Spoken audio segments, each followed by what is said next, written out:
We're sitting here chatting up a storm, and I have to ask her, is our video done? We're talking with Jamie. We're going all over the place, and wasn't even paying attention. Our intro video was done. We're ready to go. What's up? What's up, Eric? Oh, not much. What's up with you? Oh, it's a lot of driving this weekend. We hit Lake of the Woods Friday and Saturday and did some fishing, and it was okay. It was, for the normal lay person, it was phenomenal fishing, right? Anybody that can go ice fishing and catch 40 walleye /sauger in 2 days or a day and a half, technically a day and a half, not even, about 24 hours, that's good. That's good fishing. Right. For Lake of the Woods, being I've had days on that lake where you're catching 100 fish per person over 2 days, it wasn't epic, but it was better than getting skunked, right? It's a long drive to get skunked. So we at least didn't get skunked. And we didn't have to drive. Like, we've had it where once you get there, it's a 6-hour drive to get there. And then to get to the spot, you're driving 2 hours on the ice, which makes it that's a long drive. Right. But yeah, no, it was good. What were you up to this weekend? All I did was string this weekend. But that's all you ever do. Look what I got in the mail. Do you see this? Look what I got in the mail. Yeah. I didn't even have to pay for mine. You did. Nah. That is unfair. Get wrecked, nerd. But no, good. We got our hats. We got the hats. Our nice sweater hoodies. You know, it's really nice. And then we got a towel to wipe our hands off when we go fishing, or fish towels. I got mine right here. Yeah, I got mine here. It's hanging. Oh, it's upside down. It's upside down. Mine's hanging straight over my head there. Yeah, there you go. I got to tell you, Steve, I think you're listening, Steve. I'm not above being a sellout. So if you want to continue to send stuff, I will wear it and I will pimp it. I'm not above being a sellout. So you just, if you want to send that boat, you go on ahead and send up that boat, and we'll use it. Thanks, Alex, for getting this stuff to us. I really appreciate it, brother. Yeah, it's great. I was excited. I was hoping to get it before I left on Thursday, but because you got yours Thursday, and then you had to go have your postmaster, and you had a little love affair, and she charged you. I think in most states they call that prostitution, but apparently in Kentucky it's just called your postmaster. I want to know how you got away with it and I didn't. I don't know, man. Wrong. It's great. Anywho, all right, so we'll get going. We got housekeeping as always. Every week we do our housekeeping, which means follow us, subscribe to us. Everybody on YouTube does this whole thing. Look down there. Hit that subscribe button on YouTube, Cast and Camo TV. Check us out. You can see all of our videos on YouTube. All of our shows are on YouTube. We are on episode 19, which is exciting. And as always, we are brought to you by Texas Select Seasonings. Check us out check Texas Select Seasonings out. It's phenomenal rubs, and they're back to work finally. They get like 17 weeks off for the Christmas break. Typical Texas people, they get like this big long break, and it's like they're like from Europe, right? Europeans take that long break too over the holidays, and that's kind of how Texas is. It gets down to about 55 degrees, and whoa, it's cold. We got to shut down for the next month. Just kidding, gamer. Just kidding. But follow us on YouTube, Texas Select Seasoning. Use Cast and Camo in all caps to get 15% off of your order. Carolina Bass Company, also 15% off. Use code Cast and Camo. And then, of course, as we are wearing our Sea Arc swag, we are brought to you by Sea Arc Boats, which is super exciting. We love Sea Arc Boats. I did check out Alex's podcast last week. It's a lot of catfish talk, and for somebody that's new into catfish, it was a lot of like Charlie Brown teacher speak. but I'm trying to learn because it seems exciting. I want to learn more, and I do want to do more catfishing. But it was good. It was a good learning experience. Yeah. All right. So last week I was jacked last week, man. We ended the show and I was like, that was awesome. And I want to go work for Her Wilderness. But I really don't. I want to work for Sea Arc Boats, to be honest, if we're being 100% honest. But Her Wilderness, we had Andrea, and she wants me to pronounce her last name, Charlie Boys. It's Charlebois, but she says Charlie Boys because that's how Grandpa used to say it.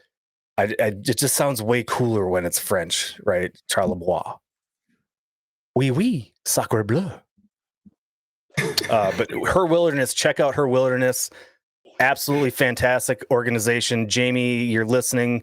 We don't have you in yet, so nobody can hear you. But I would love to get with you to see if we can connect some dots with you. And it kind of goes, it's a perfect segue into our topic tonight that we're going to talk about with Jamie. But Her Wilderness is a fantastic organization. And I'm trying to just connect them with everybody that I possibly know because I do believe in what they're doing. And I think it's great. So we did this last week, Eric, but this week is a little different. We had some fan letters to read last week. And since we got more fan letters, I said, you know what? I better spruce it up a little bit. We better make it a little more jazzy. So let's we have a whole scene to look at our fan letters this week. How about that? Holy smokes. So here's our fan letters. Let's just go right into fan letter number 1. Fan mail. Dear Cast and Camo, last week's episode, speaking of last week's episode, with Andrea from Her Wilderness was great. It has inspired me as a woman to get more involved in hunting and fishing and the outdoors in general. I plan to get in touch with Her Wilderness to book one of the trips in the near future. Thank you for the dedication to this show. Sincerely, Jay Aniston. Jay Aniston. Could that possibly be from Jennifer Aniston? Do we have a new fan of the show, Jennifer Aniston? If so, call me. You never know. You never know. I mean, I'm going with it. It's Jennifer Aniston. It has to be. Yeah, it definitely seems legit. Well, thank you, Jennifer Aniston, for your dedication to watching our show each and every week. We look forward to more letters from you and the praise. Thank you. Fan letter number 2. Dear Eric and Todd, I wanted to reach out because I've been enjoying your podcast very much. However, I wanted to bring up a delicate topic. This could be interesting. I see that you are both follically challenged. Whoa. And I greatly appreciate your courage of sharing your... I don't even want to read this anymore. This is supposed to be positive. I wanted to bring up a delicate topic. I see that you are both follically challenged, and I greatly appreciate your courage of sharing your impediment with the world on your show. If you ever decide you'd like to change this fact, please reach out because I'm not just the president of Hair Club for Men, I'm also a member. Look, so I mean, wow, we've got two celebrities checking us out on YouTube, and they might even be, who knows, they might even be in Twitch chat. We are live on Twitch tonight and every Sunday night at 7 p.m. under Cast and Camo YouTube's Cast and Camo TV. Mike Nasser, M. Nasser. I'm assuming M. Nasser is Mike Nasser, the president of Hair Club for Men. Thank you. Oh my Lord. Thank you. No, Ozzy, it's follically challenged, not flaccidly challenged. Well, speaking for myself, I can't speak for Chief or Eric. I don't know for sure, 100%. But I mean, okay, I'll take it. We got 2 celebrities, first 2 letters of this week, and they're both celebrities. I'll take it. Let's check out. Yeah. Let's check out what the third one is. We only got 3 this week again, but we'll see what the third one says. Right. Oh, it's addressed to just me. Dear Todd, my beard is still better than yours. Sincerely, Jay Bortz.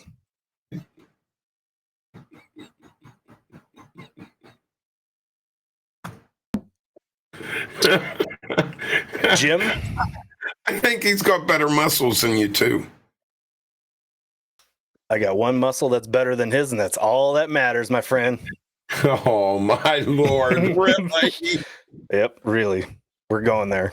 If he's gonna take that, look, my beard's coming in just fine, and unlike Santa Claus, I've got some salt with my pepper. Wait, the other way around. I've got some pepper with my salt. he's got all salt. So that's right. All right. So this week we are going back, like Chris Berman says, back to Jamie P. Olson. Let's bring Jamie in. There's Jamie. Well, put on those glasses. Hello. See, another Wyomingan. How do you say Wyomingan? That just sounds weird. Right. Just like that. Another Wyomingan that is dead sexy. We got the two hottest guys in Wyoming on our show. How about that? We had Jamie on weeks and weeks ago talking about coyote hunting, and it was phenomenal. We got a ton of positive feedback. A lot of people learned. Oh, and I forgot to play our sound. I had some You Got Mail sound bites for that little segment. You know, it's and we're working on it. It's still a work in progress. We're working on it. I think another CR cat would make me remember playing those sound bites. Just kidding, or not. I am kidding. Welcome back, Jamie. How have things been? Good. Crazy weather we're having out here. I mean, if this is global warming, I'm all for it. It's awful. You grew up in Minnesota. You should know better than to say such blasphemous words. It's winter. We need ice. Eastern North Dakota, but yeah, I moved here from the Bemidji area. I lived out there for I don't even know how long I lived out there, about 6 years or so. I just drove through Bemidji last night. What's that? I just drove through Bemidji last night. Did you go through LaPorte? Maybe. I bet you did. You head straight down south to Bemidji. Yes. We went from Bemidji to Cass Lake. So was that 2? I think we took 2. I don't remember. We went to Cass Lake. We didn't go to the casino. I know better than to go to the casino, but we went towards the Cass Lake Casino. Great place. This is a brand new casino. It's gorgeous. It's awesome. Really? Yep. Anyway, great area. I enjoyed living out there. Yes. So I'm going to break some news to Jamie right now. Jamie and I have been talking kind of ever since we talked the first time from the show, which has been great, getting to know Jamie pretty well. I am going to be out in Wyoming.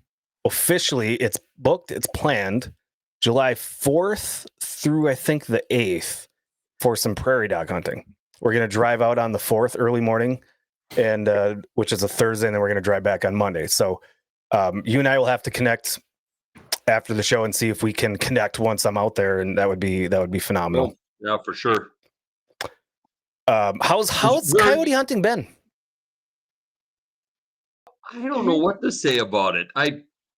It's been really good. My numbers have been great. I mean, my December numbers were so I do control work. So shooting or killing a bunch of coyotes on my ground isn't the goal.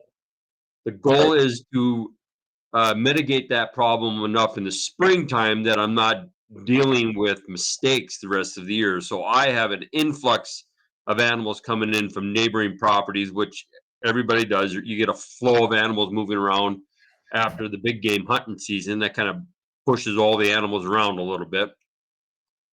So yeah, it's been good. But because the prices on coyotes are down so much, I don't know if guys are just not out hunting them as much, or if the weather is such. Because last year this time of year the weather was horrible. It was horrible. I'm still running traps. I mean, I got nice fluffy ground. It's a little wet right now. I was putting new shale in today on some sets, but yeah, it's good. But my numbers are up. December was up almost double what I had last year. The weather's been better, but I just don't know what's going on. I talked to a lot of guys back in North Dakota, and everybody's just numbers they have, best numbers they've ever had in all the years they've been hunting. It's nuts over there right now. Really? Yep.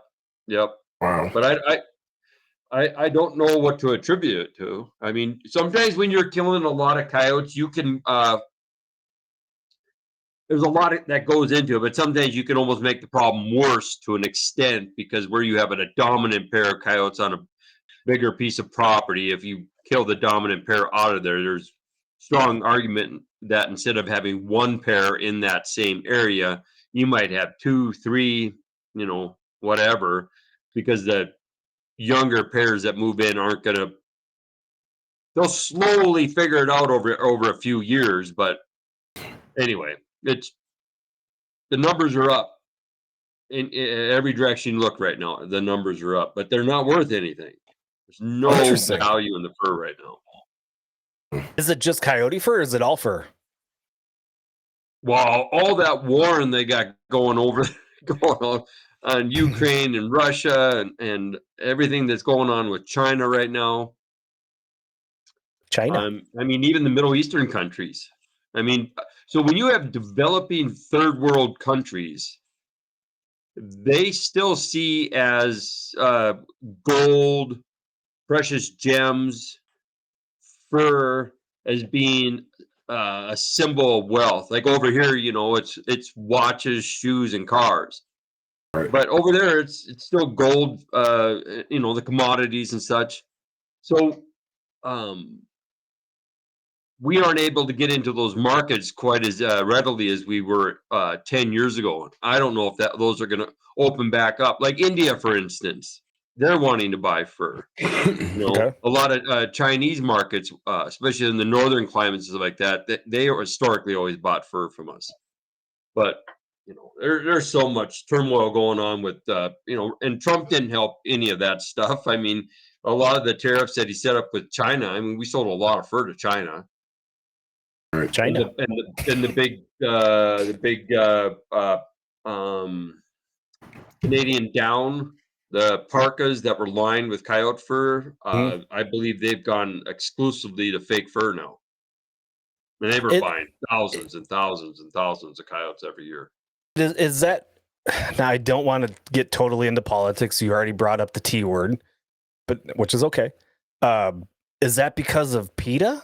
Or what, is there a reason why they're going to more of the faux fur? And I understand the animal rights activists point to a certain extent, and I don't want to get us in trouble. But what you're doing with coyotes isn't, you're not on a killing spree. You're on a varmint reduction path. Yeah, so if you think about a restaurant or a commercial food industry type building, big potato bins, grain bins, corn, all that stuff. So around that food source, they'll run all kind of rodent, you'll have bars of poison, cakes of poison, they'll have traps, all kinds of mitigating things to keep flies, all these different invasive species away from food.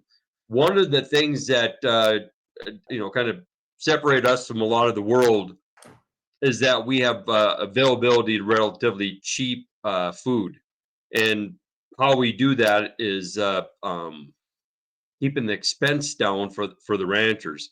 And so I run a lot of perimeter. They run all woven wire fence with 2 to 3 strand barbed wire over top. They're really trying to keep the coyotes out just with the fence.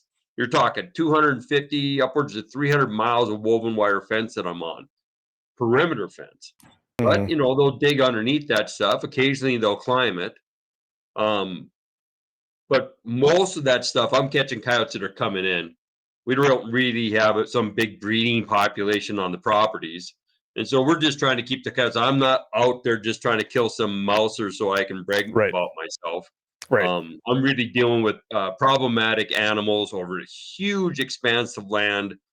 And I mean, I'm good at what I do, but I know the property so well. It's hunting, so I mean, the better you know the property, the more scouting you do, the more effective you are. And I get to spend all my time up there scouting and get to know the property. So that's everything, Yep.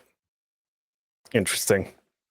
So I'm going to get so much hate mail. Speaking of fan mail. And if y'all want to submit your fan mail, officialcastandcamo@gmail.com. I've seen the pictures that you've sent to me of the coyotes in the trap and your dog right there, and they're facing off. And it looks like the coyote is about to unleash the wrath of the nits. Have you ever, twofold question.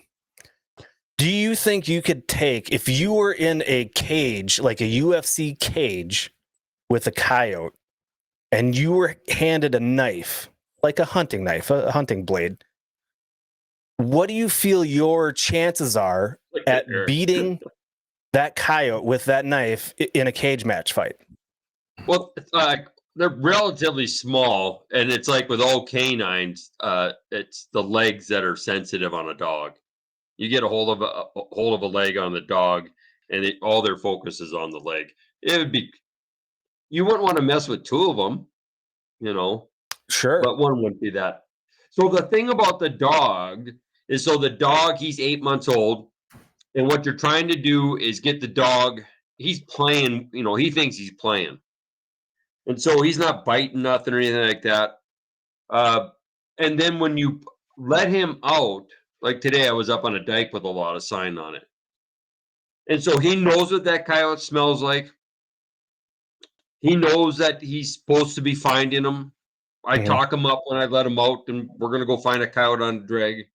And so when I have him up on that dike, if you watch your dog almost like bird hunting, he'll get birdie with his tail when he smells. And we had coyote sign on top of that dike. And so then as you go down that trail, that dog is focused in on that coyote because of all the reps we get with that coyote in the trap. And it's a relatively quick thing, but it's a job, and I'm trying to train that dog. And the most effective way to do that is in a very controlled circumstances, so you don't get that dog himself in trouble. Because eventually, so that's how he helps me set traps. And then in the springtime, when we start decoying, when he hears those coyotes howling, he goes out there and engages them and then brings them back to me. And when you're on a denning situation, you want to make sure, and I've had as many as 5 adult coyotes on one den, and you want your dog, if your dog is trying to kill the coyote, it's counterproductive.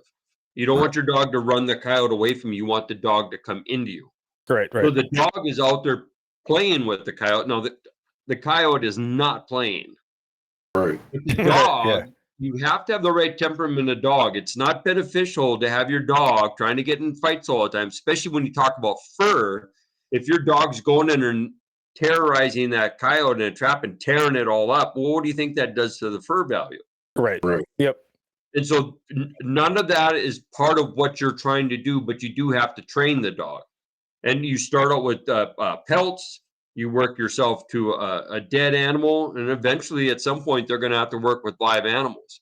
But it's like, and even when you're shooting the animal, you're wanting to load the dog up. You don't want a dog that's not going to mind you and be darting in on that coyote and get itself shot. So it's, you're not trying to, that dog is sleeping right over here. So, I mean, you don't want anything happen to your dog. So I'm not trying to get him out there and, I'm not putting a Kevlar vest on him so he can go beat some coyote up. But I want him to engage with them and feel like it's a safe thing to do, to go out there and engage them. Because I've got dogs that have run a half mile upwards to a mile to go grab a coyote and bring them all the way back into me. So like call shy coyotes, as people say. The dogs will go get them and bring them to you. Sometimes it takes a while. You might be sitting there for 15 minutes, an hour. I suppose an hour and 15 minutes would be on the outside. If they get stuck out there someplace, you just sneak up there, move up on the dogs, make sure the dog knows where you're at. But the dogs are fantastic, but you don't have them. That's not what you want. You want to mark on those coyotes if you're going to sell them for fur. You don't want a dog touching the darn thing because they pull out fur like quick. And about every mouthful of fur is 25% of the value of that coyote.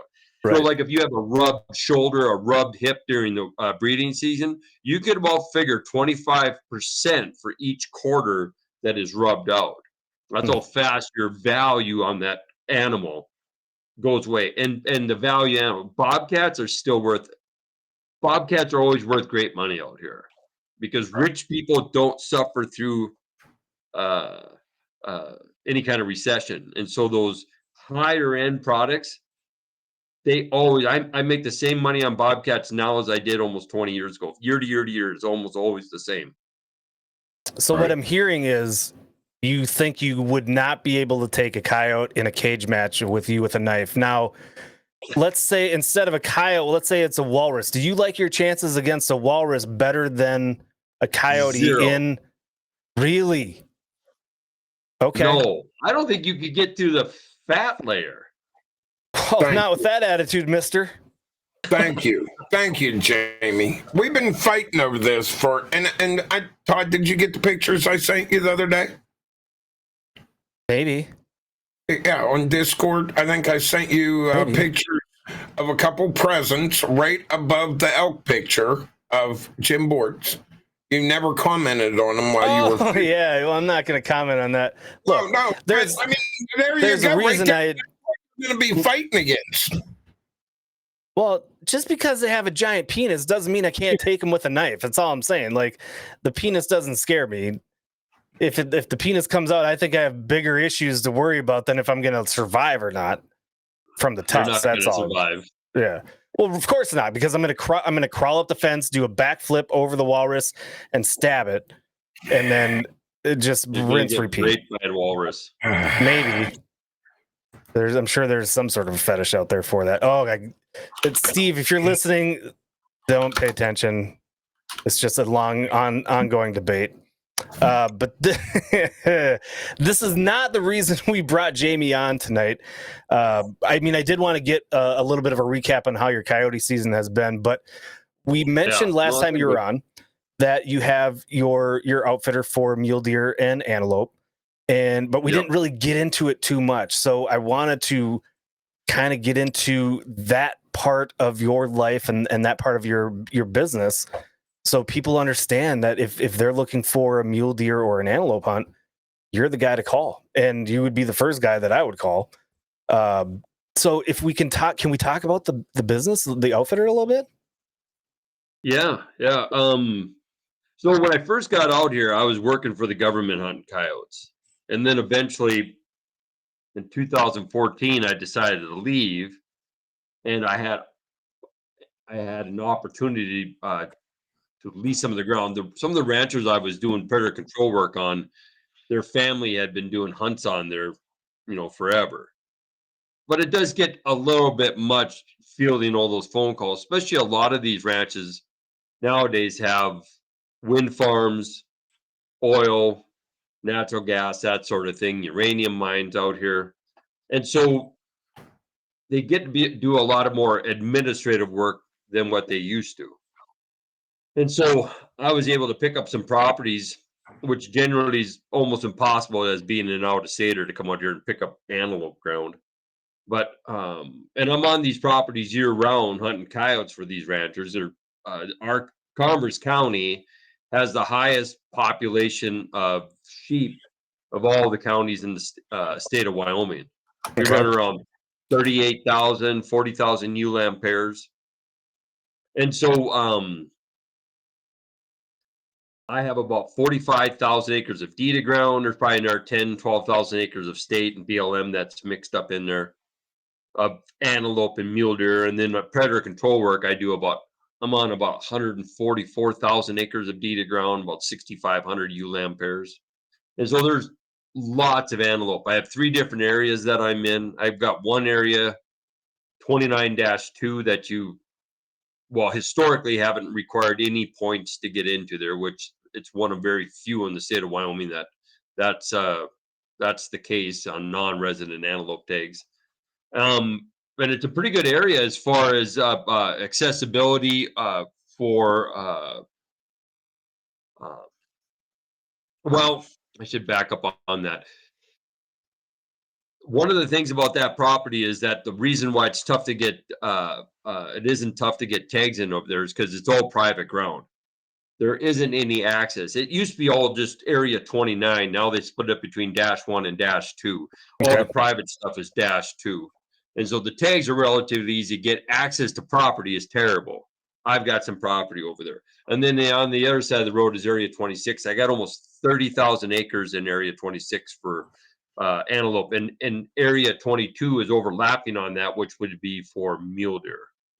So, and then I've got another piece over at which I was over on today, actually running a trap line for coyotes, and that's on Lost Creek, and that's area we call it area 9-11 or 9/11. There's 2 areas in there, and we have ground in an area that if you can draw in either one of the 2 areas, you can hunt either one of the 2 areas. So it's a little easier to draw a tag over there sometimes. We shot about the biggest buck we shot over there last year was running around 80 inches. It's the antelope are amazing over here. You see antelope all day long. So, Eric, have you ever shot either one? No, I have not. I haven't either. I just want to ask you on your antelope. You come out there for an archery hunt. What kind of chances do you have? Because I know that they're a little bit different than hunting other animals. Well, last year we went. We were 100% last year. The year before that, we were 90%, and both years prior to that, on our 5-day hunts, we were 100%. But on that 45,000 acres of antelope ground, I run. The most I ever run is 10, and usually around 7 hunts for that 2-week period. So you're talking archery, right, Jamie? What's that? I'm talking archery, so that's your archery, correct? That's my archery, which is phenomenal. That's crazy. I know. Yeah. Well, I'm hunting on blinds, but since I'm not over hunting my property, each client has a bunch of options to pick from. A lot of places you're kind of just, well, like when you get there, I'm going to have a blind I'm going to want you to sit on. Right. And the success rate for guys that sit on blind is a lot higher than the guys that move around a lot. But I do have generally at least 3 blinds per each guy. And when I say that, it's not because I don't have more tanks available. It's just that I start running cameras around usually around the 3rd week of July. But like I say, I'm out there year round. I got antelope that are resident antelope that pretty much you could see on the daily that are frequenting a specific tank. Right. I've got other dominant bucks that cover huge territories, and they will pass through an area, especially if it does not have does on it. They'll come and hang out on a tank and actually run other bucks off of that tank. They'll sit at a distance and watch 2-3 tanks at a time. You want to explain the tanks? I know what you're talking about, but if you want to explain the tank a little bit there. Yeah, so if you could think of a windmill with a runoff pond back in the day. So what we have now are solar tanks. Right. It literally is a big solar panel, and I go up there and I flip a switch, and pumps the water out of the ground, and it usually has, they use a lot of big, so out here we got big lignite coal mines, open pit coal mines. And so when the tires wear out on those big trucks, they use them for tanks out here. Right. Tanks to hold water. Mm-hmm. And so then they'll have so the water comes out of the ground and a PVC pipe runs off into that tank, and then it'll have a standpipe in the middle of it. Once it to prevent it from overflowing, and you don't want your tank to overflow because it creates a lot of mud around the tank, which is hell with the cattle. Right. And so you want that all dry. So they'll have a standpipe in the middle of that tank, and all the overflow will go down the standpipe, and then there's a runoff pond. Right. And so that runoff pond will have green grass and stuff growing around it. Right. And that's usually, it can be at a distance. Some of those are even 100 yards away, 150 yards away, and they may even go into a different pasture. Right. But generally, they're within 30 yards of each other. And so, and the reason I'm explaining all that, and so I'm able to put and I've got cameras on things, and I've had pictures of antelope within 15 minutes of turning that tank on that hadn't been on for a month. Oh, wow. And so we run blinds that run between the two of them. So most shots are around 25 to 35 yards. But obviously, if you know what you're doing and you want to take a longer shot, you're always able to take a longer shot. Sometimes those animals will come in and graze on that grass between, because that time of year, everything's pretty dry. It's pretty brown out there. Still real good protein value in that burnt up grass, so nobody's starving out there. A lot of times that green grass travels through those animals' system a lot faster, and they percentage-wise can retain more protein from that burnt out grass than they can from green grass sometimes, because it metabolizes slower. And so, but you will have kind of a runoff from that overflow pond, and I can dictate that to an extent by just turning the tank off, turning that switch off, and so my overflow on my spillway doesn't get to be too much. And so you can have a nice little sweet spot there and really suck in a lot of animals from that area. And I've got enough spots to pick from where sometimes you're sitting in with cattle, and most of the time that doesn't cause a problem, but sometimes it can. And we can pick up and move to another tank and stuff like that. I just don't, some of these places where they got one guy at every damn tank that they've got available. So if they got 25 tanks, there's a guy at every tank, but they don't charge very much. I'm not the cheapest guy out there. My 5-day hunts are $29.95, but our success rate is extremely high, and it's beautiful country. I've got some blinds where you sit and watching the sunset over the mountain range, the Laramie mountain range. It's just beautiful out here. And so you don't have you're not going to see a lot of people milling around. They're nice and quiet ranches. So the archery antelope hunts are mine are phenomenal. And I don't know much at all about antelope, other than that they taste decent. I like them as well as elk. Yeah, I like them much better than whitetail. Yes, I wouldn't disagree. When you're looking at an antelope buck, what are you looking at comparing? Like, obviously, with a whitetail or even a mule deer, you're looking at the size of the antlers, the points. What is a big antelope? I've seen the pictures on your website. I would have no idea. I'd be probably sitting there and be like, "Ooh, look at that one," and you're probably looking at it going, "No, that's a small one." Well, archery to an extent, everything's a trophy. Okay. I mean, really, to come out on unknown ground and get an archery kill in after 3 and 5 day, my 3-day hunts run around 75 to 80% success rate.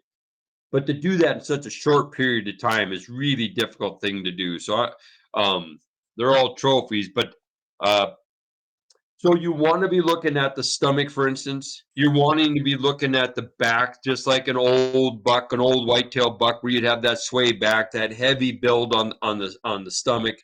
How they carry their front shoulders and how they're moving along. Most guys that have been watching whitetails their entire life, all the same things are going to be applicable in that respect. Mm-hmm. The last thing I would actually look at are the horns. Okay. Because they can be very deceiving. One, they all look the same.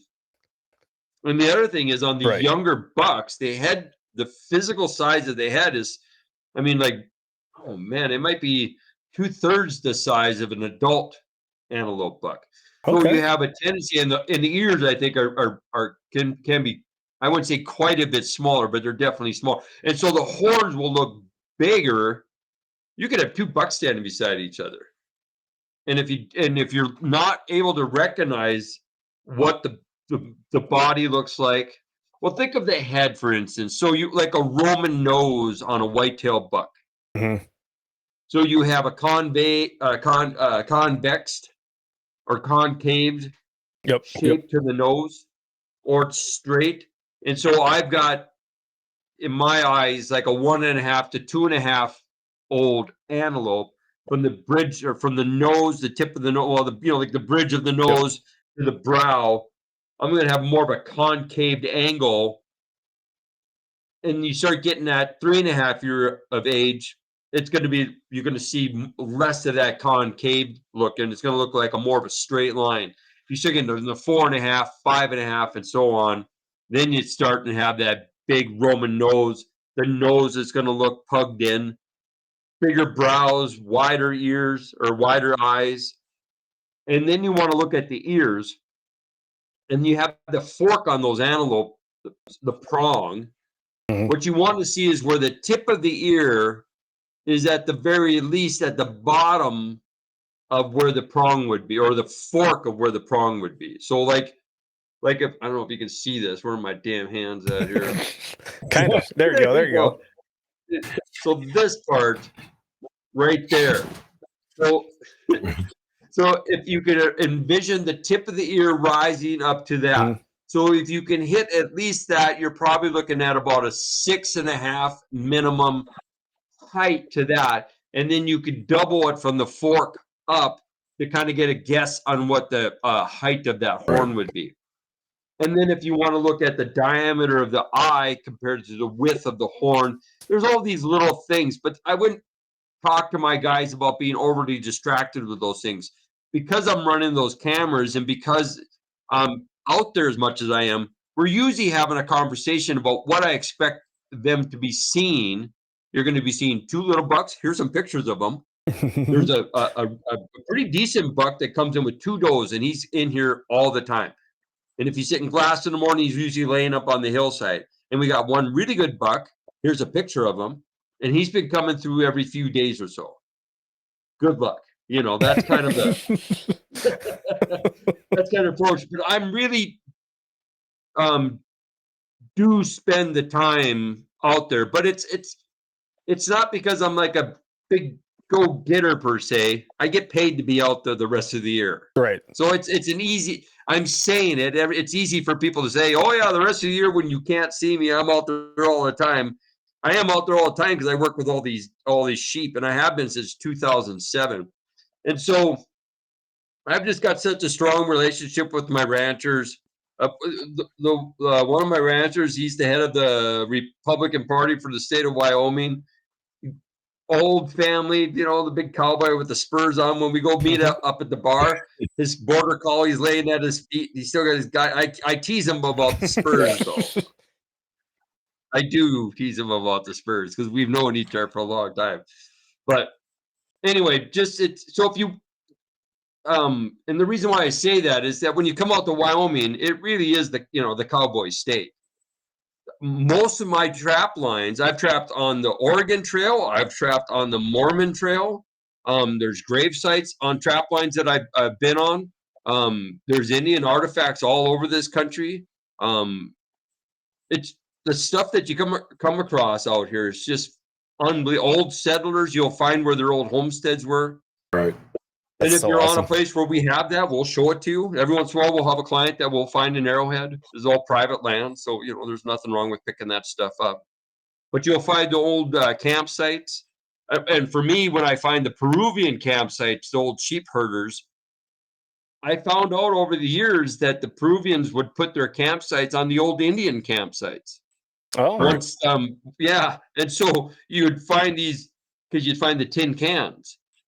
And so you find these old rusted up tin cans, and you start looking around, and hell, you start finding flint almost every time. Yeah. And then you root on in, and everything's broken. They'd sit around the campfire at night. They have a little bag, and they pull they got different rocks and stuff they use. I've got some stuff laying here. I don't know if you can see this, but this is one of them. Oh, nice. And so they would take something like this, and then they would have another stone like this one, and these would get smacked together. Mm-hmm. And this one's all dished out.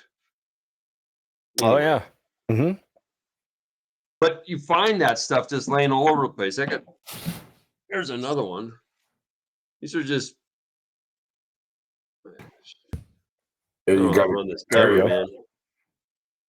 Anyway, it's hard to tell with the camera, but arrowheads and all that stuff, scrapers, knives, spearheads, and even some of this stuff is like there's some stuff that doesn't have the tangs on them. So like old Clovis points where there's no tang, and those things are thousands of years old. There's a couple counties over where I've got dinosaur tendons. They got big dinosaur digs just a county over. Wyoming's fantastic, man. If you're into all that weird stuff, all that old stories. I found like old mines. I found grave sites that the rancher didn't know about. Wow. Some of this stuff, you're the first one to ever come up on it from whenever it was laid down. One of the forts is just down the road from one of the properties you'd be hunting on. See, I love it out here. That's what kind of worries me, because I'd pay you very good money to go shoot a nice animal, and then it'd be like, so can I bring my metal detector, and where are these things that I can go actually find cool stuff? And then I'd be off on my own just looking for stuff. Yeah, the really neat stuff. And I know where some ranches are, and I would think there's got to be an outhouse or someplace. But the really neat stuff, you wouldn't need a metal detector. It's rocks just laying on top of the ground. You just got to know what you're looking at. And I shit you not. There's no digging. When I find a new spot where I find flint, like I'm always looking for sign for coyotes and such. Yeah. And so, and if I'm up on a ridge, when I see one piece of flint's not supposed to be there. It's not native to there. So you see what I found abalone. That isn't from there with thousands of miles. So when you find these things, it's like immediately you're like, oh, I better look around for a few minutes. Now it's like for me, like for shooting prairie dogs. When I first moved out here, I shot a lot of prairie dogs. I've got ranches where I'm the only one out there shooting prairie dogs. I don't shoot them very often or very long. I shoot a few. I got some bait for coyote sets. Same thing with looking for arrowheads. It don't take me long, and I'm bored with it. But you do occasionally find some really, really neat stuff out here. Reds, purples, the flint out here, tans. Like red, like blood red flint arrowheads. And they're really fragile out here. They aren't like those big, thick ones they get down in Texas and Oklahoma, Alabama, and stuff like that. These are really thin. I've got one that you can shine light right through it. It's so they've whittled it down so thin. It's so sharp, and it's like 2.5 inches long. That's like crazy. A museum piece. And I was crawling on my belly with a client behind me to shoot a mule deer buck. And I literally put the palm of my hand on top, and I felt the flatness when I started putting pressure on. I lift my hand up, and I will send you guys a picture of this thing. It's I won't even let anybody hold it. Like it's under glass now. It's so pristine. It's so thin. Wow. It's so pretty. But anyway, so more than shooting the animal, the salmon or the trout fishing, we got the Miracle Mile, which is right outside of Casper, Wyoming. It's some of the best trout fishing in the whole country. And they stock a lot of remote lakes out here with trout. My daughter spent the last summer, 2 summers, and her boyfriend hiked all these remote lakes and go trout fishing. Like 9,000 foot up in the mountains. They'll have a lake that's stocked up there with like brookies and stuff like that, and cutthroat and rainbow trout. Yeah, Wyoming, I love it out here. I love it out here. There's so much neat stuff. The Cody Museum. Have you guys ever been out there to the Cody Museum? No. Oh, I've been up there 3 times. I've yet to get through the entire museum, and it's all of its old Wild West stuff. That's awesome. Even the gun part of it would take you, and it's like a solid day in the gun department. You might, it just depends on how you wanted to move through it, but it's unbelievable. And every time you go, it's all different. They've got so much stuff in storage for like the guns, and they've got all the history on them. It's amazing. That whole Cody area, the museum out there is just like you'd have to take a whole weekend. Every time I've been up there, it's a 2-day thing, and you never Isn't get that to where it. Jim is? Yes, he's in Cody. That's what I thought. Yeah, that's what I thought. Was you going to go to the museum? If I ever get an invite to go see DB, that's what I call him. We have got a good vibe, and I'm not allowed to call him Daddy Bortz on the show anymore, so I have to just call him DB.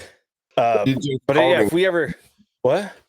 You just called him Daddy Bortz. No, I called him DB. I had to explain what DB meant. It's Daddy Bortz. Oh, okay. But yeah, if we when you come up here in July, you should lay off on the prairie dogs for an afternoon or something like that. I gotta remember where I can't remember exactly where we're gonna. You're gonna be in Buffalo, aren't you? It's I think we're kind of halfway between you and Jim. Yeah, because you're only you're going to only be a couple hours from me, so I'm sure I can get away up. Yeah, we'll figure something out. That Buffalo area is amazing. Oh, yeah. That is some pretty country up there. I've been there a couple times, but it's been probably 20 plus years since I've been there. Maybe shit. It's been way more than 20 years since I've been there. I hate to think about that. Prior to the beard, I bet. Yeah, it was before I was shaving. Jamie, real quick, what does your so I just had a DM asking me about this. What does your trip entail?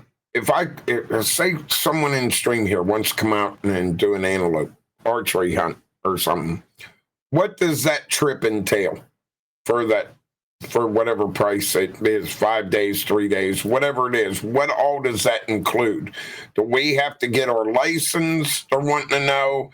Do they have to apply for the license before? Is it a drawing? Is it buy over the counter? Once they fill out the booking form, I take care of all the paperwork on now. Now the license itself, when you fill out the booking form, you would have your credit card information.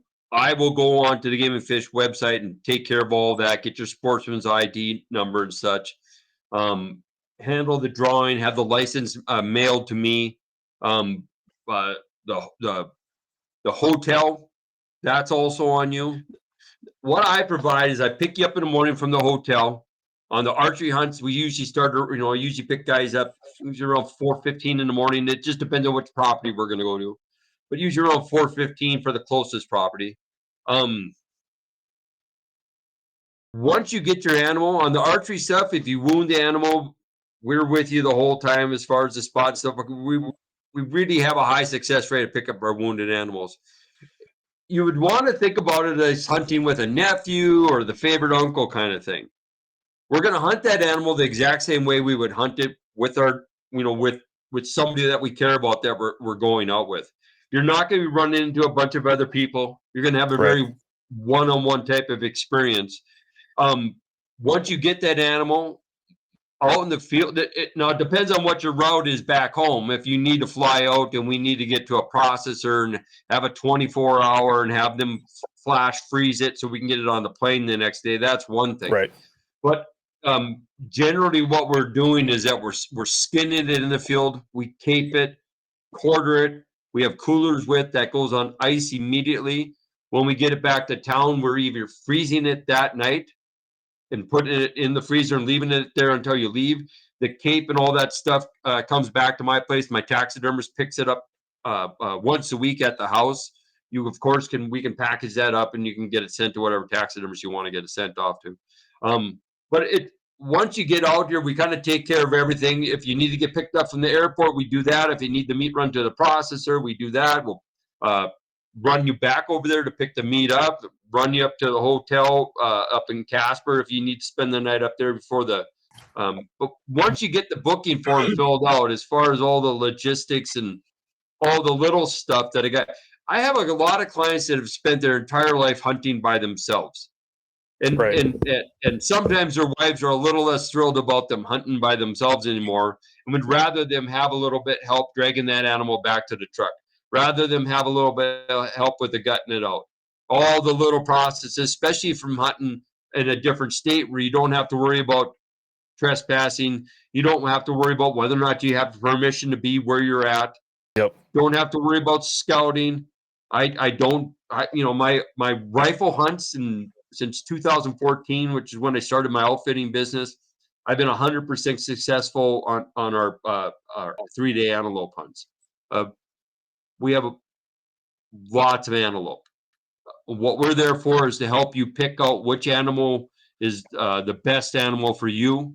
And sometimes on the rifle hunts, that might depend on how much hiking you can do. It might depend on your personal abilities as far as how your shooting is. Your guide's there to make sure we're trying to shoot a 4.5-year-old or older antelope. there's plenty of antelope to choose from as far as what type of hunt you want. Some of the we've got some old bucks that don't have great horn structure, and some of those are just they're like old cows just plodding around. Nobody ever farts around with them. But we get some older clients that just they don't want to hike up and down a bunch of hills. Right. Unable to hike up and down one, but they want to go out there with their grandson, and they want their grandson to have a great hunt. So we can make sure we get the grandson, the really the one-on-one over the shoulder. Lots of practice, lots of dry fires. I talk to those guys throughout the year moving up towards the hunt, make sure that they have some drills that we have them do leading up to it. Most of the misses we have aren't because they flubbed up the shot. It's usually they can't get in a comfortable shooting position fast enough to get the shot off. And so we work with that a lot, or as much as they're willing to do prior to them getting there, because that really can make the difference on what caliber buck that you end up going home with. So I didn't know, Eric and I have been talking about this off, over the course of weeks. And I think we're trying to get somebody on the show to talk specifically about preference points, not just for Wyoming, but kind of in general. And that is one of the questions we have in chat. Right. Well, hell, when I looked at the elk season for Wyoming, I looked at the map, I was like, this is Greek. It's crazy. But one of the questions we have in chat is for the antelopes. And I think you kind of touched on it earlier, but I just want to bring it back up and clarify it. There's no preference points for the antelopes, correct? Well, there is. Oh, there is. Okay. I just happen to have one area that generally, because it's so hard to get into, most people don't bother applying to it. And so I have one area where I've got about 12,000 acres of deeded ground in that historically we've been able to get guys in there first draw with 0 preference points. So going back to Eric's question of, if I go to your website and I fill out this form and I'm going to book a hunt with you, there's not a guarantee that I'm going this August, is what you're saying. It might be next August, depending on when you draw. Is that accurate? And if so, when would that person know when they've booked a hunt with you, when they're going to, if they've got a tag or not? So the deadline for the tags is May 31st, and then the draw is June 15th. Because so generally what I'm doing is I'm trying to get guys into area 26, if possible, if they have points and such. It's a bigger area. I've more ground to cover with that. And one of my properties is only about 15 minutes from town. So I try to get guys into area 26. Usually that takes about a half a point or better, and literally a half a point. So if you got a buddy with 1 point and you don't have any points, you get into a group party hunt with him. Generally, that's all it takes to get into area 26. We also have the opportunity to buy a special, and that can increase your chances of getting into an area that requires some preference points to get into. But with my area 29-2, so on my booked hunts, I've been 100% successful on getting antelope hunts, archery and rifle, for the last 5 years. Okay. And that's because between the mix of preference points, proper use of specials, and with the what I have for area 26 and area 29, which are only across the highway from each other, half a point or 0 points has been historically what it's taken to get into them. So I've been really fortunate that way. They have good hunting properties that I've had some. It's because I was able to get in on the ranches. These properties have always existed. There's always been good hunting up there. It's just that I have created a good working relationship with these guys who hunt coyotes for them. So go ahead, Eric. Go ahead. I was going to ask you one of the questions. You guys have a commissioner's license out there, correct? That's really hard to get. Yeah. Now, can you get one that covers your antelope and mule deer? The commissioner's license? That does both? Yeah. I don't believe so. I think you got to have one for each. I think that if I understand, and I've been trying to research this a lot here the last month, the commissioner license lets me hunt anywhere in the state. Is that correct? Yeah, and I think from start to finish of the season, I think you You get to hunt the entire season from wherever that ends. And it's like really hard to get that. I mean, most of those are like raffled. Am I saying that correct? Yeah, say for instance, I think Johnson County last year had commissioner's license for the Predator Board, and so the Johnson County Predator Board had I think it was a mule deer license that they were able to raffle off, and some of those go for, I mean, compared to a lot of Western states, I would think our county Predator Board raffle is a little bit more attainable. Wyoming has such great opportunities to come out here and hunt big game compared to a lot of states. They just they really focus on opportunity as opposed to, like Arizona, where they brag about their big animals, but you can live there for 50 years and not draw an antelope tag. Right. No, I just wondered about the commissioner license, because I haven't seen a lot about it. From what I'm reading, it's mainly due to like organizations trying to raise money for something, and they get these commissioner license from the state because they're a nonprofit trying to run money to build money up. And if you get one of them, you can hunt pretty much anywhere you want. Yeah, that's about the gist of it. You would have to look obviously into each one of them as far as what the regulations are. But I believe with most of them, though, if the season opens August 1st, you can hunt them all the way through the end of the last season of whatever it is. Like you say, you get the entire state to hunt. I knew a guy that for mule deer, he was buying those every year, and he was paying anywhere from $10,000 to $20,000, upwards of $30,000 for those. And then he would hire helicopters and airplanes and spend the rest. It was all mule deer. Right. And spend the rest off season looking for sheds and flying areas looking for sheds. And when I flew around for the government, you want to find sheds. The airplane's the way to do it. Right. I can't even find sheds walking. What are you talking about? It's pretty wide open, and it's a little bit different out there, I think, than what it is in Minnesota. Well, I mean, maybe. I had so many questions. Before I get into mine, because mine are probably not very serious, usually. I don't know if this was a tongue-in-cheek question, but I actually want to know the answer to it. The question is, what about Canadians coming to hunt? This is a legit question, even if he was joking. I am curious on how that works. If you have somebody, and I get Canada is what we call it here in America. It's Canada. If you've got a Canadian coming to the U.S., that's we're neighbors. However, that's still technically international. So how does that international work? Do you get different things that you have to do, or is it just like a non-resident license with preference points? How does that work with the international stuff? Yeah, it isn't any different as far as filling out the paperwork. Though I've had some overseas hunters. I got a dog that's prancing over here, and I got to let him out. Yeah, go for it. Go for it. I'm just going to throw him outside and I'll come back. I apologize. Yeah, no, you're good. I mean, because we're going to come back to that, but I can sense myself going back to what we were just talking about a little bit ago with like looking for artifacts.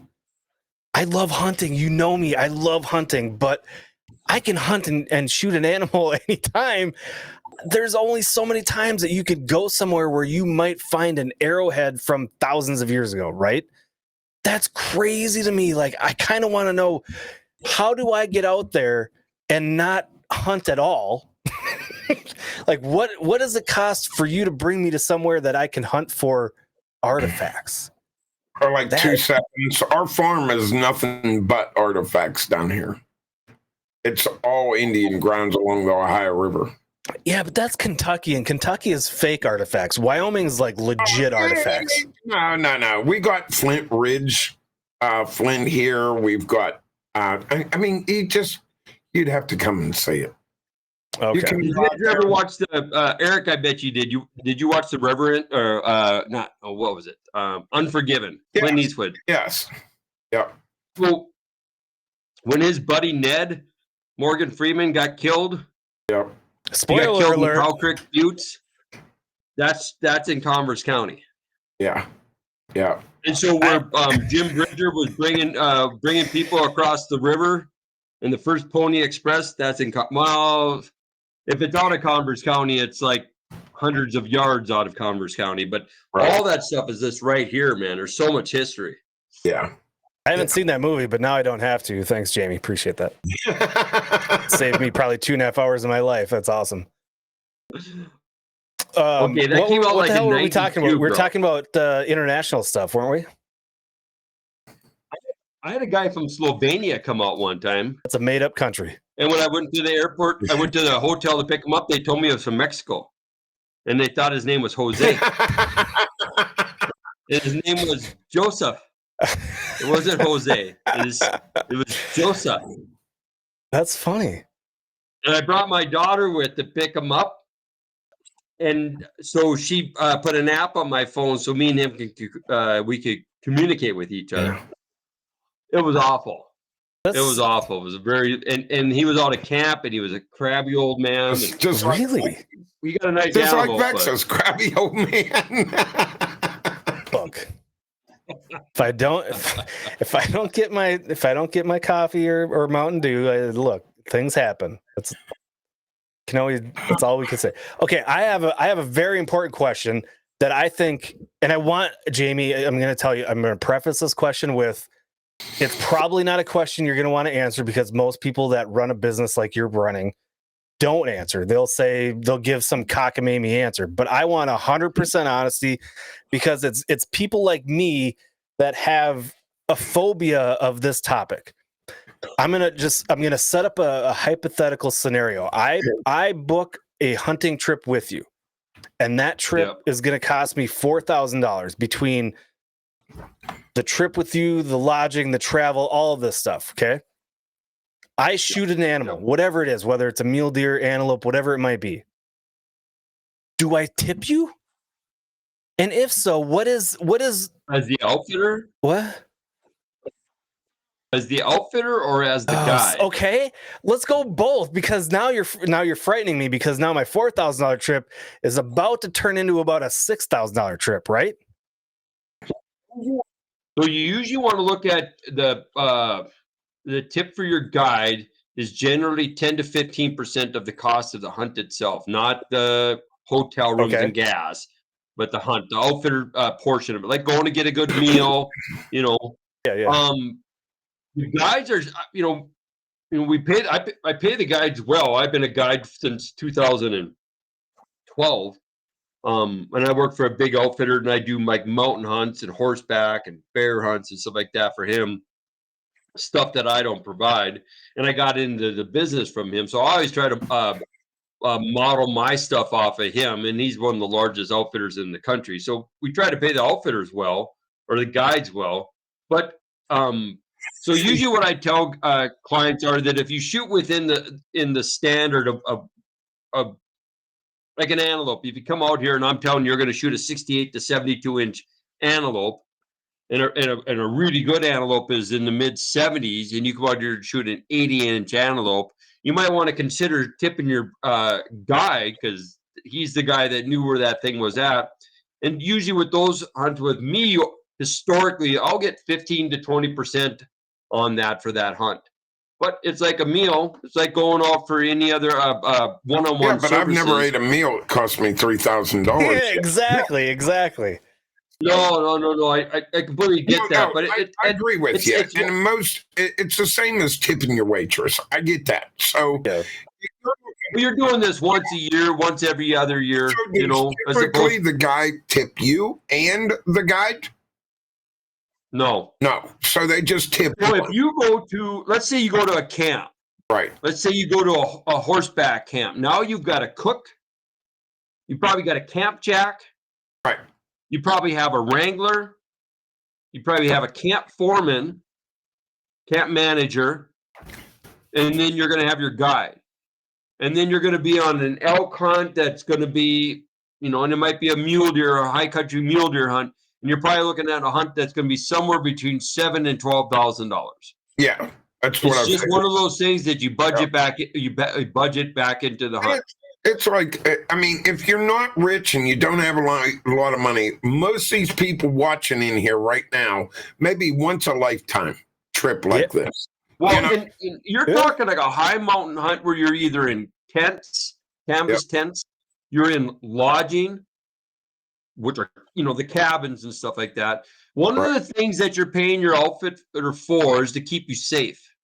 Right. You're paying them to make sure that your wife knows that you're coming home or your husband knows that you're coming home. And that really on these high mountain hunts, there's a lot of experience that you're paying for. You're not paying for the 3 days. You're not paying for the 5 days, 6 days. You're paying for the decades and decades and decades of experience that these guys have. Right.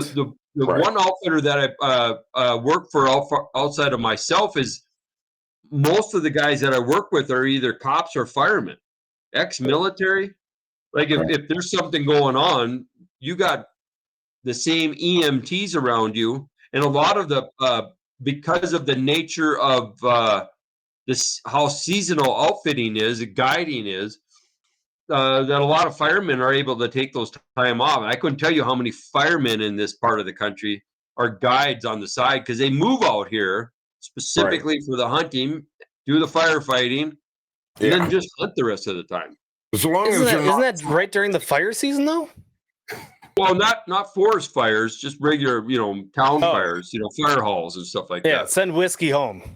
Yeah, I just was going to say that. I mean, I just thinking Oregon there right off the bat. I hope he ain't here. All he does is sit around anyway. He doesn't actually fight fires. Have you ever seen a picture of him actually fighting fire? I think he just sits at his desk and bosses people around. I have. I've actually seen him fight a fire. Yes. Photoshopped. I'm calling it right now. Photoshopped. But maybe. Yeah, I think. So okay. Go there. Go. Real quick about a mule deer hunt. We haven't really talked about mule deer yet, but is it similar to your antelope hunt on the cost, or is it more? It's got to be way more. Yeah, the mule deer. So, like, we had a really bad winter here a couple years ago, and even like 4 or 5 years prior to that, we had a really late storm in the springtime that had an effect on some of our deer population, and mostly out on the western to southwestern part of the state. And so you got a lot of hunters, an aging population that's been buying points forever, and they're looking for a place to go hunting. And a lot of these western hunts have kind of gone away for a minute because those populations really got hit hard with those storms. And so I'm seeing a higher amount of phone calls regarding mule deer hunts. So there's less hunts available, and it's getting harder for me to even draw those tags. I mean, even like last year, I only had one trophy guy and one management guy even draw tags. Now the points have been on my antelope have been really steady over the years. Mule deer haven't been. There's guys that have been sitting on points for forever, and now they're starting to bust those things out, and so they're affecting some of these draws. And so my area, we try to manage our trophy mule deer, which I generally do 2 to 4. I really don't do a ton of trophy mule deer hunts because I'm wanting, when guys come out, I want them to be able to see animals. Mm-hmm. Not just like you're fishing. I don't need to be catching record book fish every time I go fishing, but I want to catch fish. When people come up big game hunting, they don't expect to shoot the 400-inch bull elk every time they go out, but it would be nice to see elk when you're paying for a hunt. It'd be nice to at least see the elk. It'd be nice to see antelope. You see a lot of animals when you come out here on my stuff, and I manage that probably in that 160 to 170 range for my mule deer. I would say the bulk of my trophy mule deer that we've taken have been in that 162 to 167 range. If I was to try to manage for like a 180 class, you would have a higher number than I would be comfortable with of 170 class mule deer that would be dying of old age before they hit 180. So I'm not holding out, like we're going to wait on that one for a minute. But my 170 or my 160 to 170 animals are generally 5.5 to 7.5-year-old bucks. We had some teeth checked here just a couple years ago, and the bigger of the two was a 6.5-year-old 167, and he ain't gonna get an inch bigger next year. That would be worth waiting just to see if I got lucky enough to get him through another winter, Right. And so you got to be, at the end of the day, it's a commodity to an extent, and you have to manage it correctly, because if you're over hunting it, that's a problem. If you're under hunting it, that's a problem as well. Right. Because to the rancher itself, if they can't see revenue coming off that place to the point that makes sense to maintain it in the fashion that they've had for hundreds of years, or I should say hundreds, but 100 years. Right. And so, because you have to think about that, as I'm sitting there offering money in order to manage their wildlife, there's somebody else that's sitting there offering money to put windmills on there so they have turbines. There's somebody else offering to put a road through there so they have a shortcut to get to the neighboring property where they've got an oil field. They want to dig a big hole in the ground so they can put water, or put production water filled with oil and all kinds of nasty stuff in it, and then they have it spraying up in the air so that it can evaporate all the petroleum out of it. So you have to say, so the rancher has to say no to a certain amount of stuff. And so when clients come out, when people come out and hunt, there's so much that goes into it besides just these ranchers are trying to maintain a ranching lifestyle. They don't own, most of them don't own the mineral rights.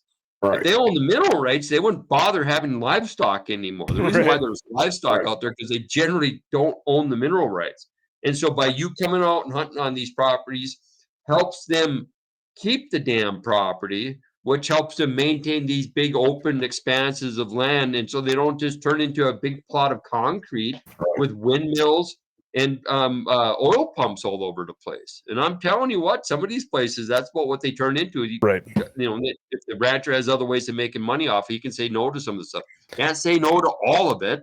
Doesn't have the right to say no to all of those all those people. When you're talking about these points, these guys building up points, one thing I've kind of learned about Wyoming, I can buy points. I don't even have to apply for a license.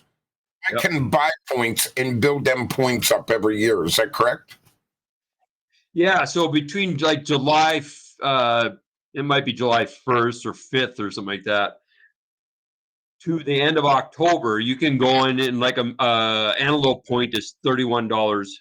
Mule deer point's $41, and I think an elk point is $50. Right. Now, but how many points can you buy? Is it one or two for a year? One at a time. That's what I thought. Okay. And like with what I do is, if you book a hunt for me, I will give you credit towards your hunt. So if you purchased 5 points previously to booking with me, I'll give you credit on the cost of your hunt for those points. So ultimately, the points won't cost you nothing. Like I have guys that will book a hunt that they don't have enough points for. So like mule deer, for instance, right now we're looking at 4 points and a special, or 5 points in order to get a license. It used to be like 2 when I first started on mule deer. Antelopes held steady, mule deer getting more desirable, and there's less mule deer to hunt. And so on those, I will book a guy, let's say for 2025, and then I will buy points, and we'll accumulate points until I think he's at. I was just on the phone with a client the other day. He's been working on it for 3 years. And having a discussion when I think when do you? So what you're buying the points for, so you can plan a hunt with a high level of probability that you're going to draw a tag, so you don't put in for vacation time or forego an opportunity someplace else in order to have this fall hunt. So I really I understand how important that is.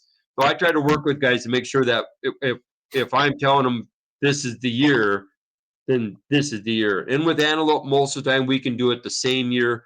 Mule deer, sometimes it takes a little bit of planning. And if you want to hunt Western mule deer, you need to get on it, because it's just going to get more expensive with the way like a lot of these areas, the elk populations are growing, and elk will displace mule deer, just like whitetail would. Mule deer don't want to put up with much, so they'll just move. Right.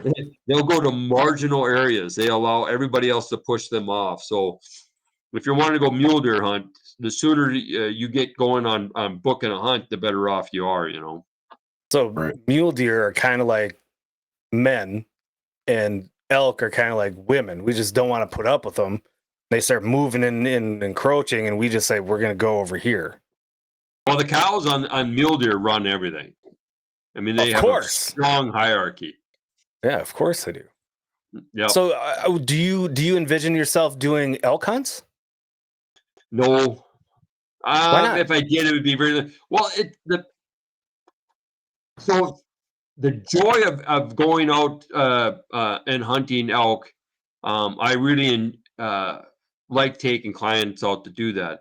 But if you're going to run a mountain hunt here in Wyoming, so if you're on private land, which is almost impossible to get a hold of any tract of land that's big enough where you wouldn't be worried about blowing your elk off on the first pass through the property. So the size of the property that you have access to and how many properties are you afforded that are going to be, 50, 60, 70,000 plus, I would think it'd be really tough on something smaller than 50,000 acres because you'd blow them off the property. Like 15,000 acre property, they'd be the first day of shooting one, they'd all run off and you'd be done. Right. So then if you did mountain leases, you can go buy a permit. So you're on wilderness land. Now you can spend, depending on, what it is, a spike camp, or if it's got something that's close to a maintainable road or such, but you might have 150,000, 400,000 into a permit.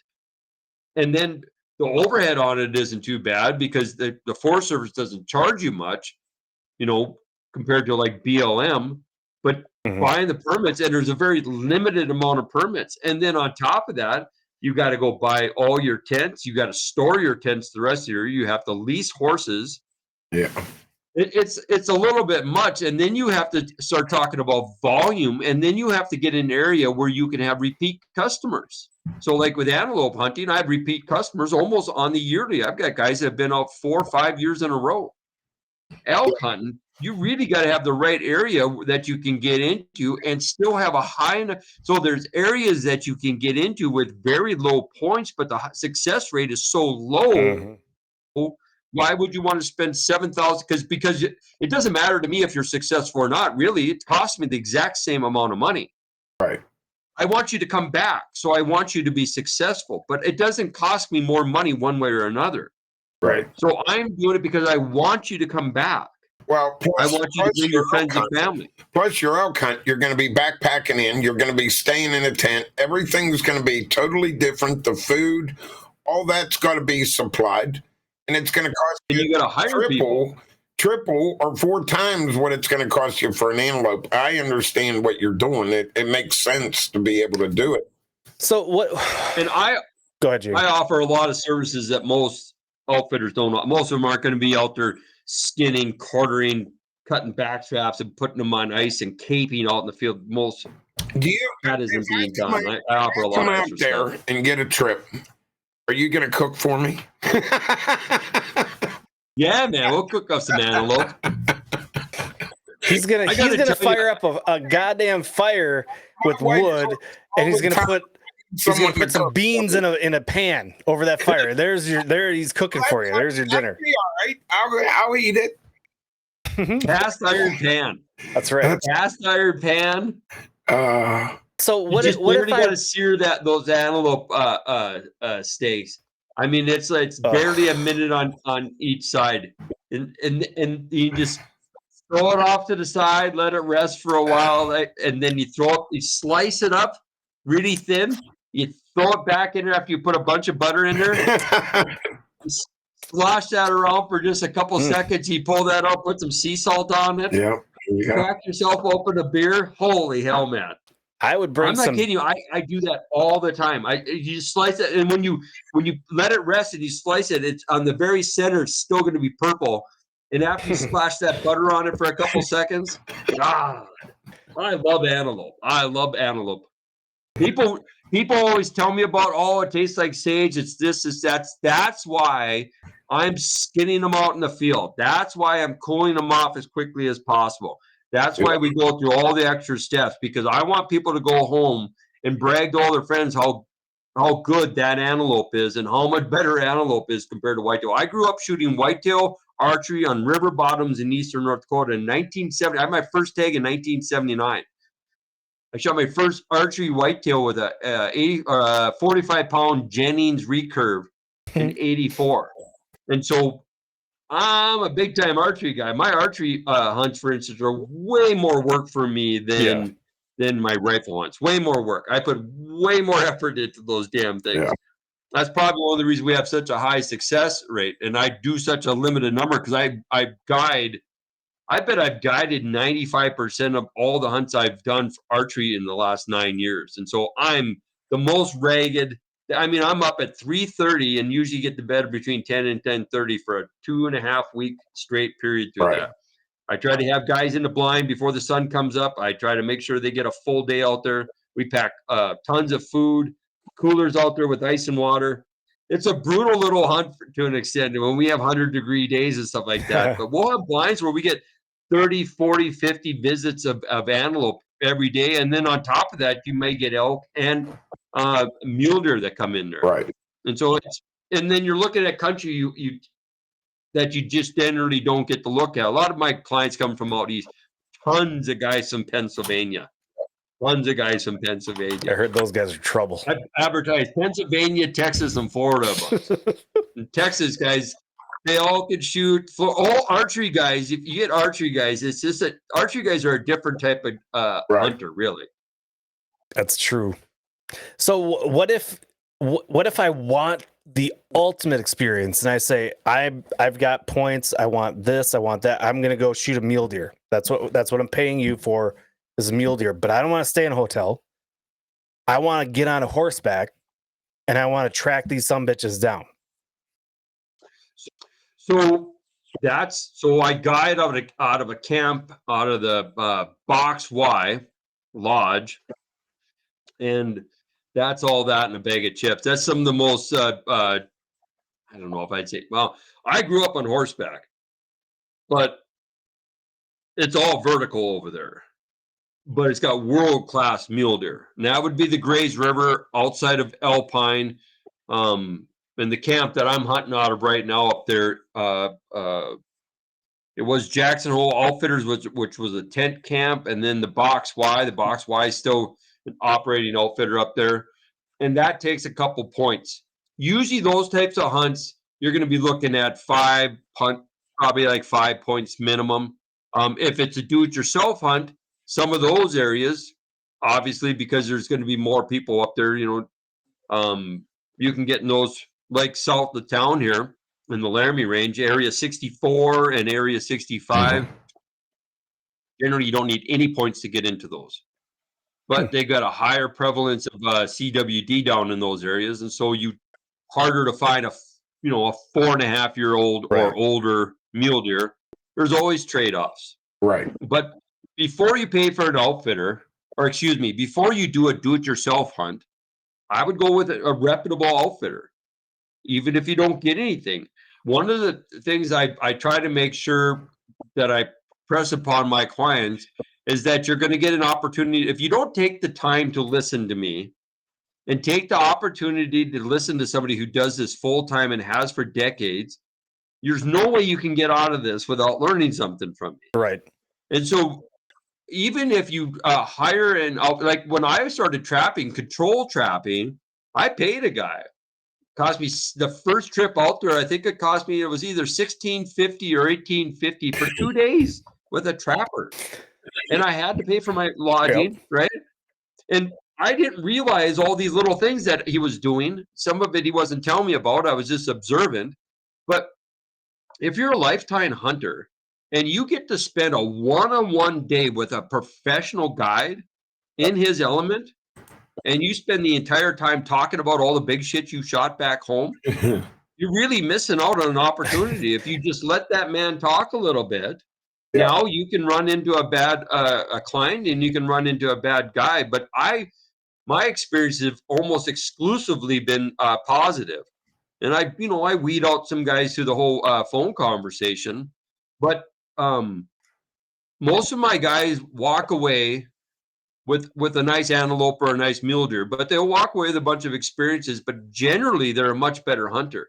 And the guys that come out year after year after year, and I could tell you stories about guys that come out with blue jeans on and an old Bushnell scope on dad's rifle they never shot before.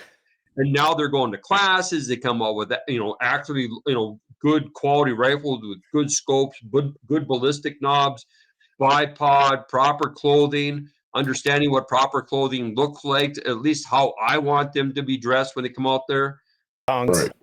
Yeah, and then go on your do-it-yourself hunt. And then when you're when you're working up towards the maps, you're working up towards putting your gear bag together, call that guide up. There isn't a guide there. You want to know why you spend the 10%, 15%, 20% on your guide? Most of those guys will be available for the rest of your hunting lifetime to answer phone calls and questions and share pictures with. I get Christmas cards on top of Christmas cards. I get cards for my kids.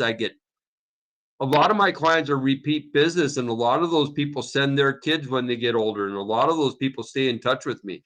And so when they call me up and are getting ready for other hunts and want either help finding an outfitter, help finding an area to hunt in, gear, man, it really goes on and on and on. I got guys I've been talking to for a long time that I've only hunted with them once.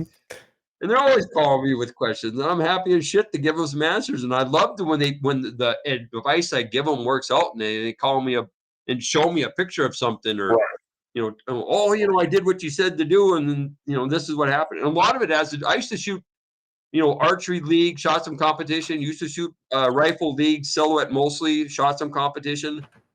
Lots of reloading. For like a professional, what I do all of it. I don't do some of it. I do all of it. And so, so that's another thing about when you pay an outfitter, you should have an opportunity to learn something from a guide that can really, if you set up a good relationship with that fella, it should be transcend over quite a period of time. And you're going to be a better hunter when you get back home, and then those do-it-yourself hunts won't seem so daunting. Right. Do you give discounts? Now, hear me out. If you've got somebody that's been year after year after year after year, and he or she has been there 7 years, do you give them a cut? Yeah. I try not to make this some. So I had a mule deer hunter. I just called him up the other day. I'm just like, you're not going to have enough points this year. I don't want you to plan a hunt and me plan a spot for you, and I think you got a 40% chance of drawing that tag. Mm-hmm. I said, but if you want to come out and antelope hunt this year, though, blah blah blah, and I cut him knock a bunch of money off antelope hunt because he likes being out here. He brings his last time he came out here, brought his daughter with, and she was just riding around. He's been out here several times. I like hunting with him. I appreciate him being patient for the process for us to get him a mule deer. Now, could I instantly sell that mule deer tag to somebody else? That spot? Absolutely. But my mule deer hunts, I really just don't do all that many of them, and I try to leave those for my antelope hunters. And I try to, so the guys that come out and hunt with me a few years in a row, they always are like, well, what can we get next? Can we get a mule deer? Yep, let's start working on that with the points. How about an elk? And the other outfitter that I work with, he's got 7 different camps. And so I try to get him going depending on what they're physically able to do, make sure they're going to a right camp. And sometimes I'm even able to guide those guys.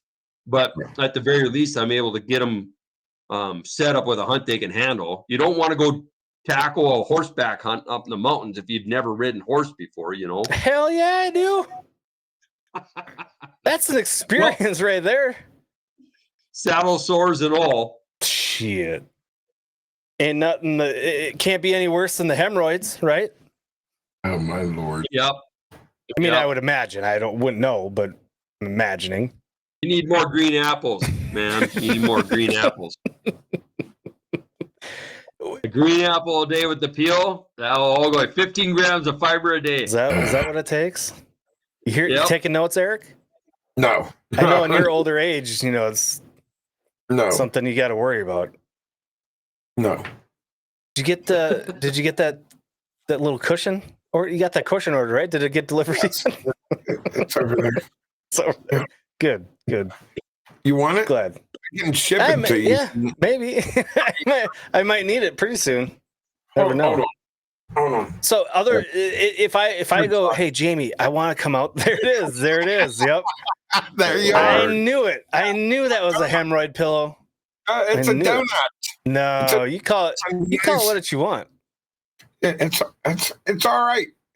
Jamie wants to say it. Looks like an OnlyFans advertisement. That's right. Oh, well, it could be, I guess. No one ever told me that. They said it was a donut. So,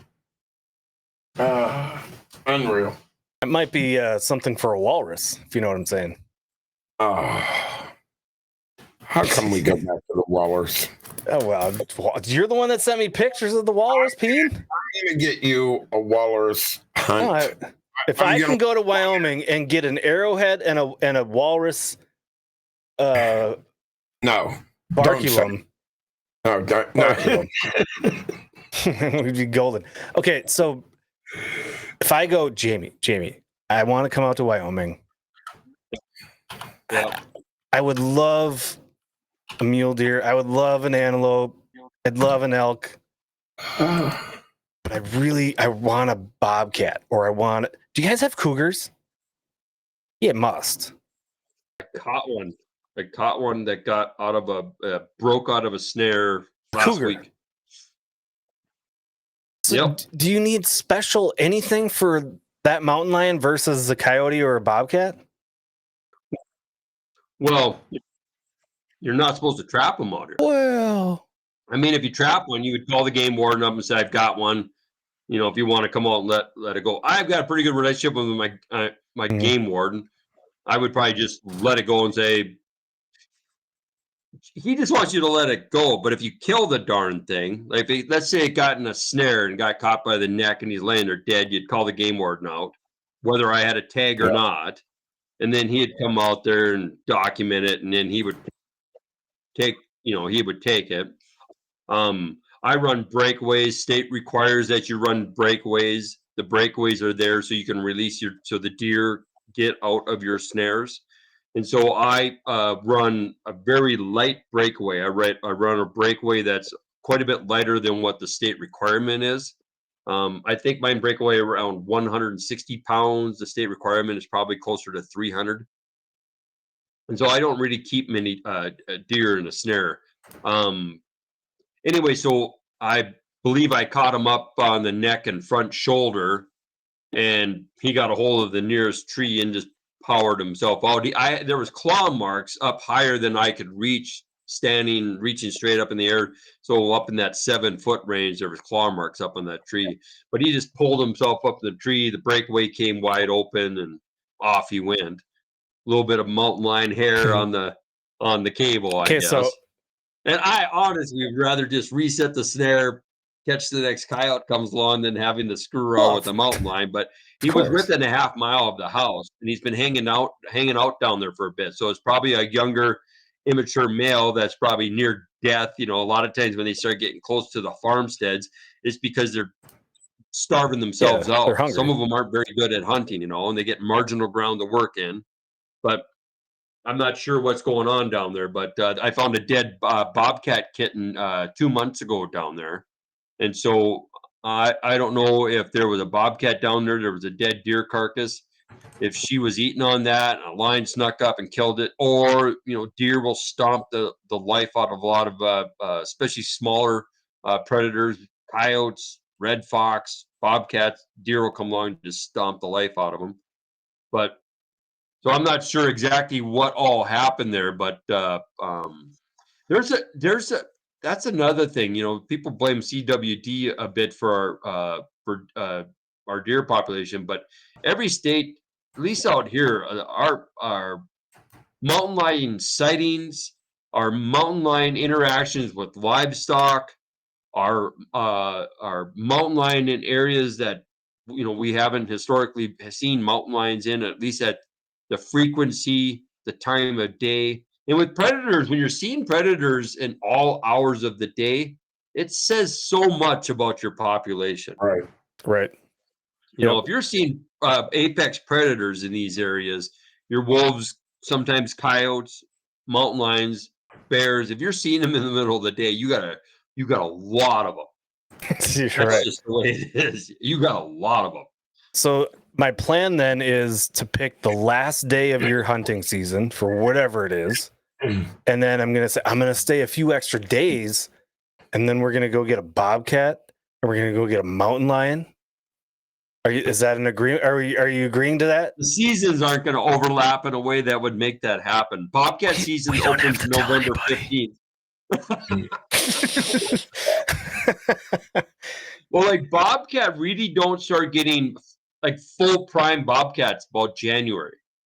Badgers, full prime badgers might even be late as February. Most prime red fox and coyotes are going to be the first week of December. I want a bobcat. Coon, end of October, first couple weeks of November. Well, you can choose some really good coon in November or November and December. What's that? I want a bobcat really bad. They're gorgeous. Our bobcat out here run between, on our big adult toms, 38 inches and plus. I would throw a number out there to shoot for, would be somewhere in just for fur value, somewhere in that $20 to $25 an inch. So my big toms will go 40 upwards to 46 inches at $20 to $25 an inch. Dang. I just want to stuff the sumbitch and put it on a shelf in my office. I got one in the freezer. I'm sure. Really? We could negotiate a value on that.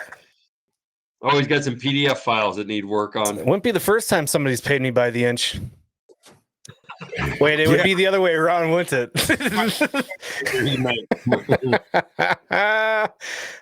We've gone off the rails. Yes. Look at.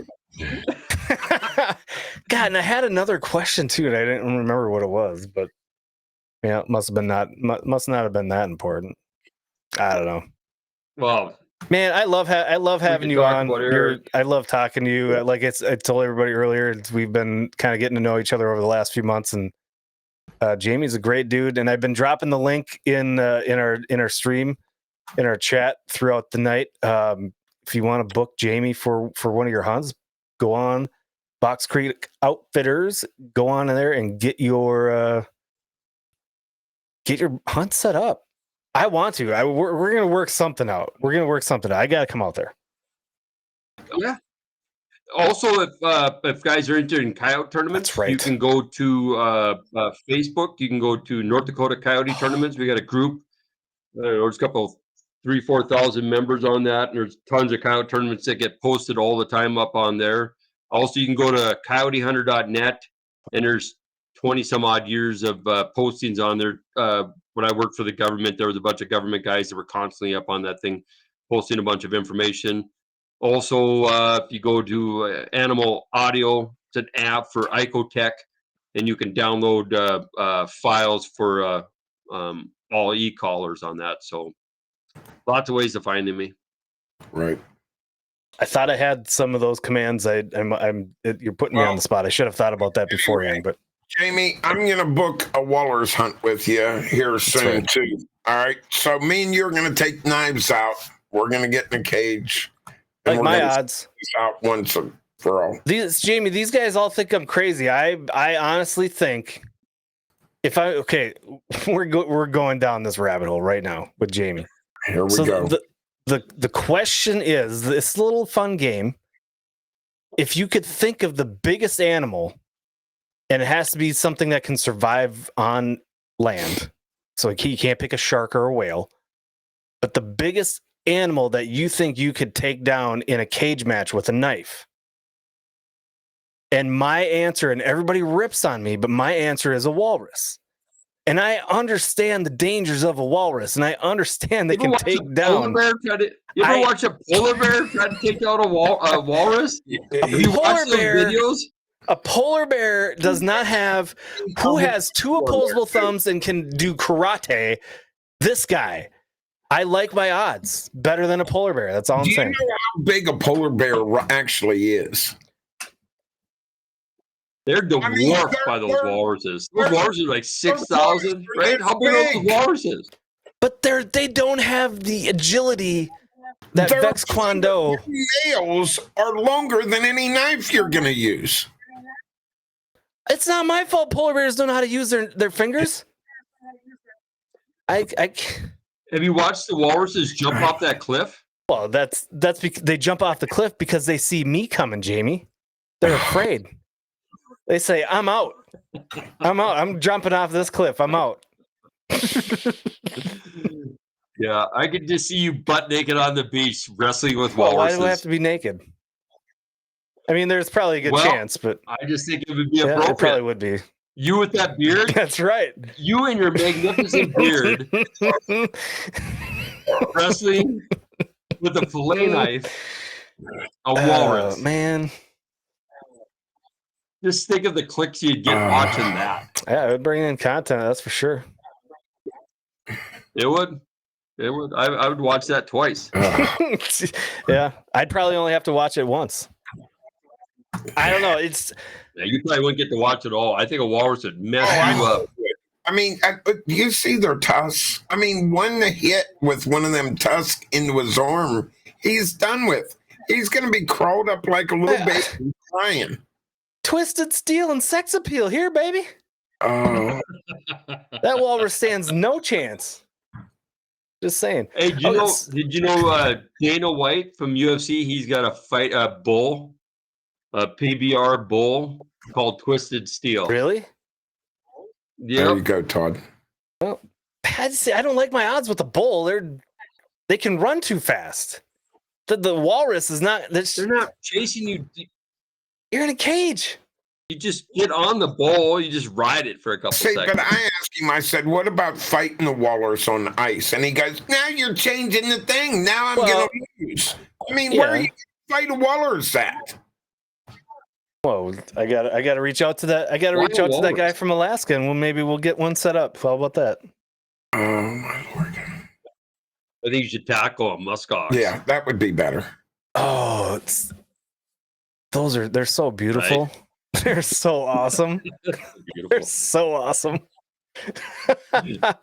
All right. Well, we bullshitted probably plenty for tonight.